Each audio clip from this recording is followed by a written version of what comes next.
Bonjour à tous, j'espère que vous allez bien. Alors aujourd'hui on se retrouve pour parler de la rénovation de ma pièce à vivre. Une rénovation que j'avais hâte de faire depuis vraiment maintenant plusieurs mois.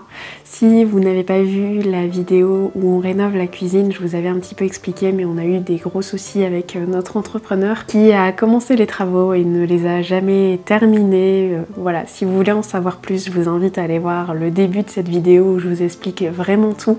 Mais voilà, on a eu vraiment quelques difficultés avec l'entrepreneur et donc on a été dans une situation compliquée avec une maison qui n'était pas du tout finie, qui était même tout abîmée. On a été du coup obligé de rester dans cette situation pendant un petit temps parce que il fallait pouvoir mettre suffisamment d'argent de côté pour pouvoir acheter les matériaux, mais également avoir le temps de s'en occuper. Et donc on a tout planifié pour que pendant les 2 semaines de congé de mon compagnon, on puisse vraiment s'attaquer aux travaux de cette pièce. Donc ça a été 2 semaines très intensives, mais on a super bien travaillé. On est vraiment très content du résultat et on se sent enfin bien chez nous, donc ça fait vraiment plaisir. Donc pour vous remettre en contexte, comme on refaisait l'électricité de la maison, l'entrepreneur avait demandé qu'on enlève le plafond. Donc avant, au plafond c'était du lambris et donc on avait dû tout enlever, donc on s'est retrouvé avec le plafond apparent et on avait également tout le mur de la cheminée qui avait été à moitié arraché pour pouvoir passer les câbles derrière les plaques de plâtre. Donc là aussi c'était du coup une catastrophe parce que on voyait des murs arrachés avec des restes de papier peint, ça faisait vraiment maison à l'abandon. Bref, ça me plaisait absolument pas, mais il a fallu un peu de temps, comme je vous le disais, pour pouvoir faire ces travaux, pour pouvoir avoir l'argent pour acheter les matériaux, mais aussi pour pouvoir avoir les compétences, parce que j'ai voulu suivre une formation d'une journée pour apprendre à poser des plaques de plâtre, pour être sûre de faire ça correctement. Et donc voilà, tout ça a fait qu'on est resté dans cette situation pendant plusieurs mois, même si c'était à contre-cœur, mais voilà, c'est la vie réelle. Et parfois on peut pas toujours faire tout ce qu'on veut comme on veut quand on veut, donc voilà. Et donc avant de commencer officiellement les travaux, une semaine avant, mon beau-père est venu m'aider à enlever les restants de plaques de plâtre, de papier peint, pour qu'on puisse vraiment partir sur une base propre pour remettre des nouvelles plaques de plâtre. Donc on a fait tout ça, on a également acheté tous les matériaux qu'il nous faudrait pour cette rénovation. Donc la première étape, ça a été de poser des tasseaux au plafond et ensuite les plaques de plâtre. Heureusement, j'ai eu beaucoup de chance que quelques membres de ma famille sont venus nous aider parce que ça nous a permis d'avancer beaucoup plus vite, étant donné qu'on avait loué un lève-plaque uniquement pour un week-end. Grâce à eux, on a terminé en un week-end, donc ça a vraiment été une chance et ça nous a vraiment grandement facilité la vie, donc je les remercie grandement pour leur aide et pour tout ce qu'ils ont fait pour nous.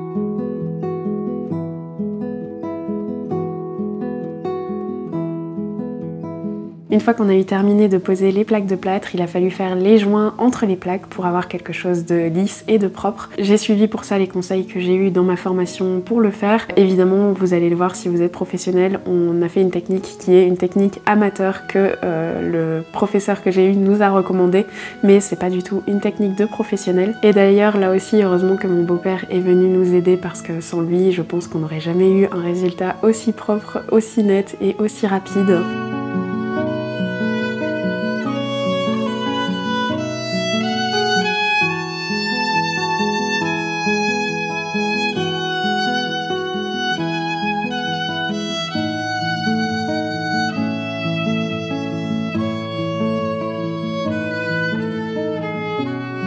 Alors qui dit plaque de plâtre dit aussi qu'il va falloir poncer les joints. Donc on a poncé les joints, ça a été quand même plus rapide que ce que j'imaginais, mais ça a été très salissant, on en avait absolument partout.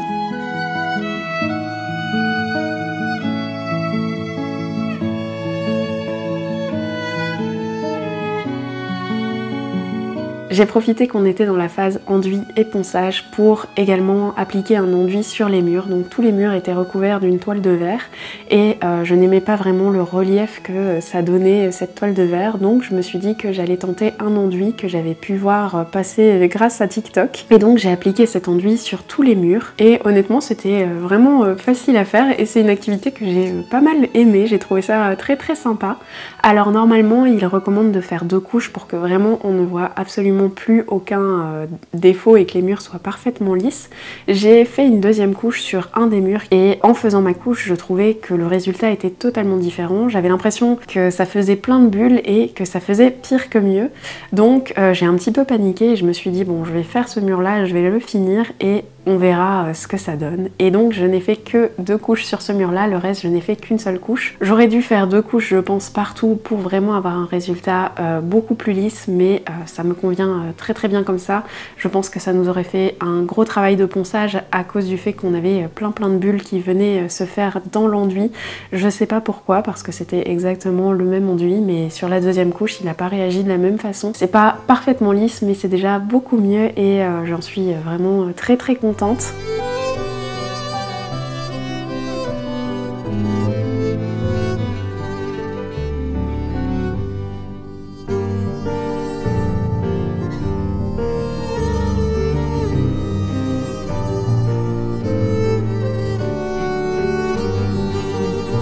Une fois qu'on a eu terminé de mettre l'enduit, de faire les joints dans les plaques de plâtre et que tout était prêt, eh bien pour un des murs du salon, j'avais envie de créer quelque chose d'un petit peu spécial et de créer une sorte de soubassement en bois pour avoir quelque chose d'un peu différent avec un petit peu de texture et habiller un peu le mur pour que ce ne soit pas tout blanc absolument partout. Donc pour ça on a acheté un panneau de MDF et on y a coupé des lattes de 10 cm de large.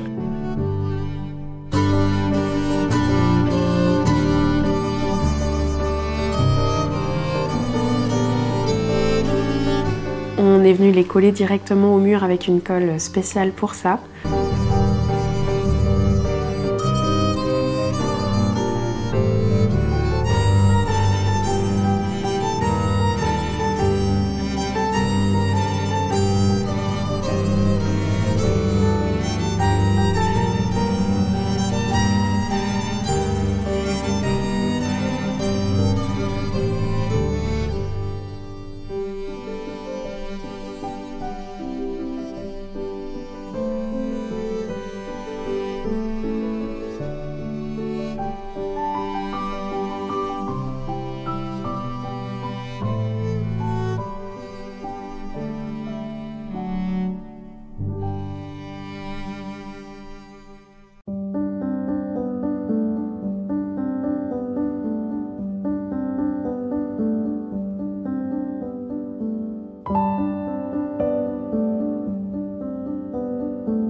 Avec un petit peu de pâte à bois, j'ai essayé de masquer tous les joints entre les différentes lattes de MDF.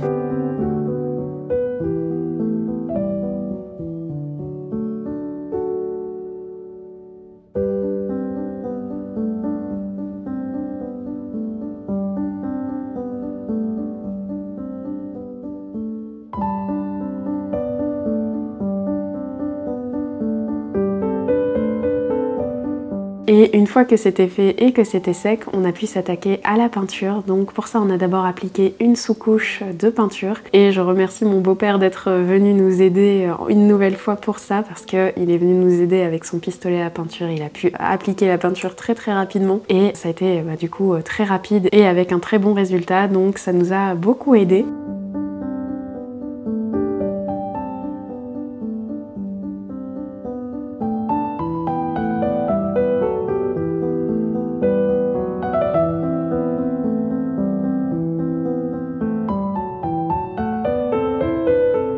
Le lendemain, une fois que la sous-couche était sèche, eh bien on a pu appliquer la peinture. Donc pour ça, j'avais pris une peinture blanche à laquelle j'ai rajouté un petit colorant couleur craie pour avoir un blanc un petit peu plus chaud. Alors à l'œil nu comme ça maintenant ça ne se voit pas, mais moi j'ai vu la différence au moment où on l'a appliqué et je le trouvais du coup très sympa.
Ensuite pour le soubassement, j'ai choisi une couleur taupe qui allait bien avec le papier peint que j'avais choisi. Donc je me suis rendue au magasin pour chercher la peinture adaptée avec mon petit échantillon de papier peint pour trouver la couleur que je voulais absolument. Et du coup je suis venue appliquer cette couleur taupe sur tout le soubassement.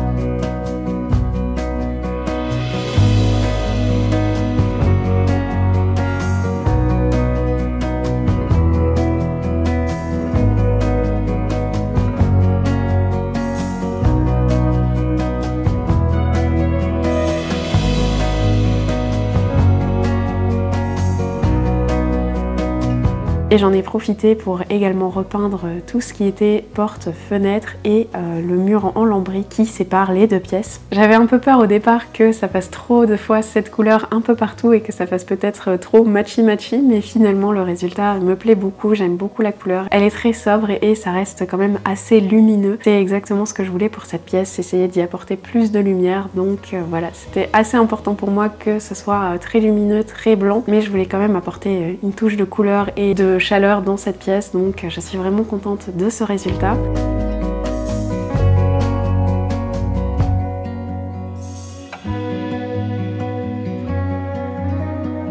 Ensuite de ça, j'ai pu ajouter le papier peint. Alors je suis absolument fan et amoureuse de ce papier peint. Le seul petit bémol qu'il avait, c'est qu'il était imprimé à l'envers, ou en tout cas enroulé à l'envers, et donc j'ai pas pu l'appliquer aussi facilement que l'autre papier peint que j'avais appliqué dans le bureau. Ça s'est quand même bien passé au final, le résultat donne vraiment super bien et je suis vraiment ravie. C'est exactement l'ambiance que je voulais pour cette pièce, donc c'est parfait et ça rajoute vraiment un charme à la pièce que je n'aurais pas pu faire sans papier peint, je pense. Donc voilà.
Une fois le papier peint posé, que tout le travail de peinture était terminé, eh bien on s'est attaqué aux dernières finitions. Donc j'ai pu poser les moulures au plafond. On leur a donné un petit coup de peinture de la même couleur que pour les murs et pour le plafond.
Et le plus gros du chantier était enfin terminé. On a pu réapporter les meubles dans la pièce qu'on avait stockés soit dans la cuisine, soit au centre de la pièce sous une bâche. J'ai également pu voir les meubles que j'ai rénovés pour cette pièce à leur emplacement définitif. D'ailleurs, si vous n'avez pas vu la vidéo, je vous ai fait une vidéo la semaine passée dans laquelle je vais vous partager la rénovation de 3 meubles, mon meuble télé, mon buffet et un meuble à chaussures. Donc je vous mets le lien en barre d'infos si jamais vous voulez voir cette vidéo et que vous voulez voir comment je m'y suis prise pour faire ça. Et on en avait enfin terminé pour le plus gros du chantier et je suis vraiment ravie du résultat, de pouvoir avoir enfin une pièce qui me ressemble, d'avoir une maison qui ressemble à quelque chose dans laquelle je n'ai plus honte d'inviter des gens. Alors vous vous en doutez, ce n'est pas fini, il y a encore toute la partie décoration que j'aimerais faire, mais ça faisait un petit peu long pour cette vidéo et puis ça a été 2 semaines de travaux très intensifs. Je suis tombée malade en fin de travaux et donc j'étais vraiment pas inspirée pour faire la partie déco, j'avais vraiment besoin d'une pause. Donc voilà pourquoi dans cette vidéo vous ne verrez pas la partie déco, mais on se retrouvera dans une prochaine vidéo d'ici quelques semaines pour